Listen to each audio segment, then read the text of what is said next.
हाँ जी, good morning बेटा। Last video में हमने लीडरशिप की इम्पोर्टेंस की थी और अभी हमारा इस चैप्टर का लास्ट टॉपिक है qualities of a good leader. एक अच्छे लीडर में कौन कौन सी क्वालिटीज़ होनी चाहिए। एक अच्छा लीडर जो होता है उसकी क्वालिटीज़ क्या क्या हैं। तो ये काफ़ी इम्पोर्टेंट क्वेश्चन है, पहले ये लॉन्ग में भी आता था बट इस ईयर के लिए मतलब कि कोविड टाइम में तो 2 मार्क्स में ही आता है।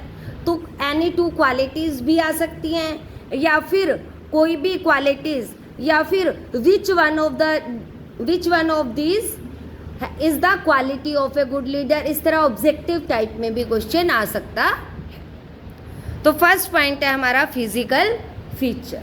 आप लोगों ने ये नोट भी किया होगा, जो लीडर होते हैं उनके फिजिकल फीचर जो होते हैं, उनकी हाइट, उनका बॉडी स्ट्रक्चर वो बहुत अच्छा होना चाहिए। मोस्टली आपने ये चीज़ें नोट की होंगी, चाहे आप मोदी जी को देख लो या नेहरू जी को देख लो। The first need of a leadership ability is the physical and mental health of a leader. It is clear that only a healthy body possesses healthy mind. Healthy body में ही हेल्दी माइंड रह सकता है। On this basis it can be said that a leader should be physically healthy so that he can influence his followers efficiently. Mental health signifies that he should be a person of sound and clear thought. कि वो एक ऐसा इंसान होना चाहिए जिसकी जो thought है, जो सोच है वो बिल्कुल क्लियर हो।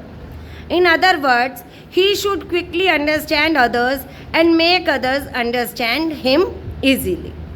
उसके अंदर साथ साथ ये क्वालिटी भी होनी चाहिए कि वो दूसरों को जल्दी ही समझ सके तथा दूसरे भी उसको समझ सके। ऐसा नहीं है कि वो जो बात बोल रहा है दूसरे लोगों को वो समझ में ही ना आए, या वो अपने फॉलोअर्स की बात सुनने को तैयार भी ना हो।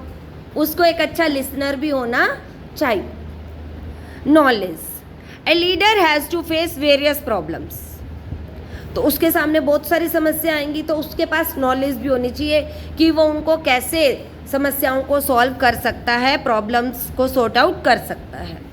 It requires a lot of knowledge and wisdom to handle problem successfully.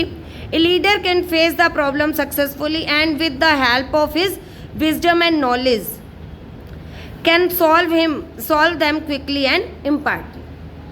अगर उसके पास सोचने की क्षमता, सूझबूझ बढ़िया है तो वो सभी प्रॉब्लम को जल्दी ही सॉल्व कर पाएगा। Next, integrity. It is of vital importance that a leader has integrity. Integrity signifies the fact that a leader's working method should reflect goodwill, truth, unmalice and morality. मतलब कि उसके काम में ये सभी चीज़ें दिखाई देनी चाहिए। उसकी ख्याति अच्छी होनी चाहिए, उसकी सच्चाई दिखाई देनी चाहिए, उसके करैक्टर पे कोई बात नहीं होनी चाहिए, उसकी मॉरलिटी सबके सामने क्लियर होनी चाहिए। A leader is a link between employer and employee. क्योंकि अब यहाँ पे हम एम्प्लॉयमेंट या मैनेजमेंट के बारे में बात कर रहे हैं, तो एम्प्लॉयर और एम्प्लॉई के बीच में वो लिंक की तरह भी काम करता है। तो दोनों को जब तक उस पर भरोसा नहीं होगा, एम्प्लॉयर्स को भी और एम्प्लॉय को भी, तब तक वो एक अच्छा लीडर नहीं बन पाएगा। He should therefore work with total dedication.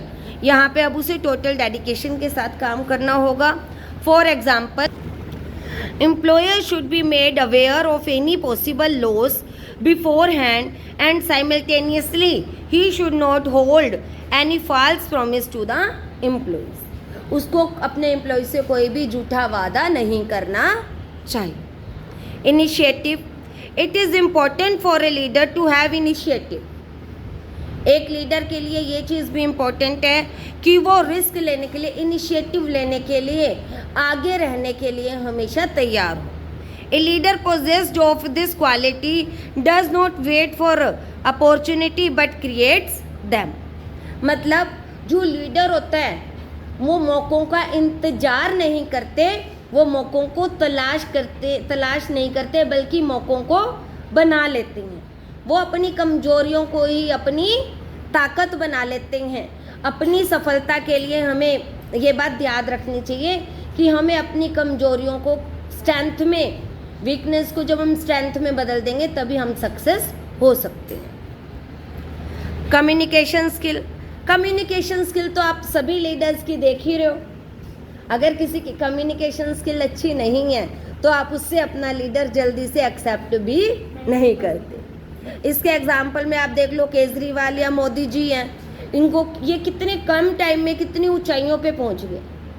लेकिन राहुल गांधी या इस तरह के कुछ लीडर्स हैं, तो अगर आप यहाँ राहुल गांधी या सोनिया जी के लेक्चर्स को सुनते हैं, आपको लगता है ना कि उनकी कम्युनिकेशन, उनकी लैंग्वेज उतनी बढ़िया नहीं है, तो वो इतनी अच्छे बैकग्राउंड से होते हुए भी, जिनका पूरा बैकग्राउंड, पूरी लास्ट फैमिली आपकी लीडरशिप में ही थी।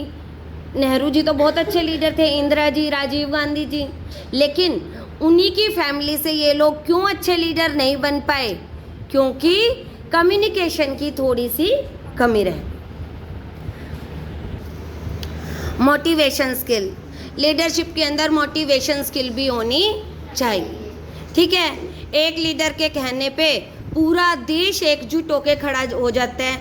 आपने कोविड के टाइम पे देख लिया, चाहे थाली बजाने की बात हो, चाहे दिया जलाने की बात हो, बिना दिवाली के दिए भी जले हैं और थाली भी बजी है ना। तो मतलब कि एक लीडर चाहे तो अपने एम्प्लॉइज़ को मोटिवेट करके उनसे कुछ भी करा सकता है। सेल्फ कॉन्फिडेंस, बिना कॉन्फिडेंस के अगर कोई कुछ काम कहेगा या कोई, चाहे क्लास में टीचर ही विदाउट कॉन्फिडेंस अगर बोल रहा है, तुम उसकी बात सुनोगे? बिल्कुल भी नहीं सुनोगे। तो एक लीडर के अंदर सेल्फ कॉन्फिडेंस का होना बहुत ही ज़रूरी है। तो इनकी डिटेल में मैं नहीं जा रही हूँ इनके एक्सप्लेनेशन की, क्योंकि आपको मेन पॉइंट्स क्लियर होने चाहिए और एक्सप्लेन करने के लिए मैक्सिमम 2 पॉइंट्स ही आएंगे, क्योंकि इस ईयर के लिए ये 2 मार्क्स में ही है। नेक्स्ट है डिसिसिवनेस, उसके अंदर निर्णय लेने की क्षमता जल्दी से ज़्यादा होनी चाहिए। मतलब वो किसी भी बात को लेके जल्दी डिसीजन ले सके, कंफ्यूजन में ना रहे। A leader should have the ability to take decision and implement them, और उनको लागू भी कर सके। He should have the fearlessness to stick of his decision. A courteous leader never wavers on the path of truth. तो ये यहाँ पे यही बता रहा है कि एक अच्छा लीडर जो है वो कभी भी सच्चाई के रास्ते को छोड़ता नहीं है। सच्चाई पे चलकर ही वो अपने अपोनेंट को, चाहे कुछ भी हो जाए, जीत सकता है। The people working with fearless, जो ऐसा लीडर है जो डरता नहीं है, उस लीडर के साथ जो लोग काम करते हैं, ऑल्सो गेट अफेक्टेड और influence by the virtue, they quicken their work performance. तो उसके फॉलोअर्स भी जल्दी से अपने डिसीजन लेते हैं और काम करते हैं। लास्ट है सोशल स्किल। सोशल स्किल तो उसके अंदर होनी चाहिए। A leader is a social being, वो समाज में रहता है। Human behaviour is expected of him. It means that he should not do anything that can इंज्योर the feeling of his followers. उसे ऐसा कुछ भी नहीं करना चाहिए जिससे जो उसके फॉलोअर्स हैं उनकी फीलिंग को ठेस पहुँचे। In addition to this, he should not give lecture to others but should behave in manner that he expects from others. उसे सिर्फ लेक्चर नहीं देने चाहिए, साथ में जो वो करवाना चाहता है उसे खुद भी करके दिखाना चाहिए।